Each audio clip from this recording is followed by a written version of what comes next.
আবার আন্দোলন করব যাতে পৃথিবীর মানুষ না জানতে পারে, ভারতবর্ষের মানুষ, পশ্চিমবঙ্গের মানুষ না জানতে পারে।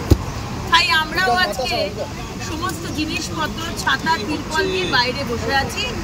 এখন শুধু বিধানসভার মধ্যের লোক নয়, পাবলিক রাস্তা, জনতা জনার্দন যারা রাস্তা দিয়ে যাচ্ছে এবং আপনাদের মাধ্যমে সারা পশ্চিমবঙ্গের মানুষ, সারা ভারতবর্ষের মানুষ জানুক যে আজকে পশ্চিমবঙ্গে মা বোনেদের ন্যাংটো করে ঘোরানো হয়। আজকে পশ্চিমবঙ্গের মানুষ, ভারতবর্ষের মানুষ জানুক যে আজকে মব লিঞ্চিং হচ্ছে। আজ সকালেও মা ছেলেকে মব লিঞ্চিং করে তাদেরকে মানে অলমোস্ট মৃত্যু সজ্জায় পাঠিয়ে দেওয়া হচ্ছে। গভর্নর সাহেব চোপড়া যাননি, গভর্নর সাহেব শিলিগুড়ি গেছেন। আজকে সকালে উনি সেখানে নেমেছেন এবং সেখানে আমাদের কুচবিহারের যে বোন যাকে বিবস্ত্র করে গ্রামে ঘোরানো হয়েছিল, আমরা তাকে অনুরোধ করেছিলাম তার সঙ্গে দেখা করতে এবং তার সাথে দেখা করতেই গেছেন। দেখা করতেই উনি গেছেন, উনি কিন্তু অন্য কাজ নিয়ে যাননি, উনি কিন্তু আমাদের এই ভিকটিমের সাথে দেখা করতেই গেছেন এবং দেখা হয়েছে। যতদূর আমার কাছে খবর, দেখা হয়েছে। তাদেরকে ভিতরে ঢুকতে দেওয়া হয়নি।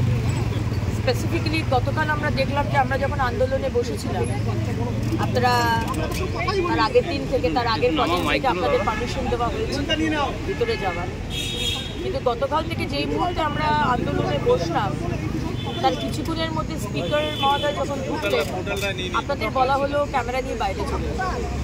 তো আমরা কারণটা ভালোই বুঝতে পারলাম যে কেন স্পিকার মহোদয় আপনাদেরকে বাইরে চলে যেতে।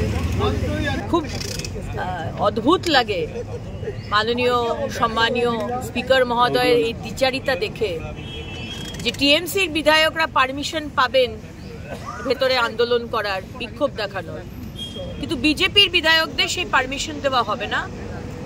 আমরা এমনও শুনলাম যে স্পিকার মহোদয় বলেছেন মার্শালকে যে ব্যবস্থা নিচ্ছি, আপনাদের সামনেই বলেছেন।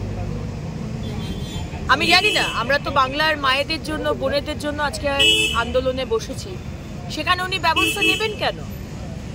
এই বিধানসভা তো বিরোধীদের, আমাদের জন্য, অপোজিশনের জন্য।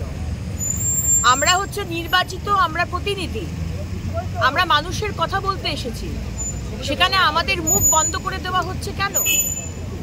আর সেই কারণে আমরা বিধানসভার বাইরে বসেছি।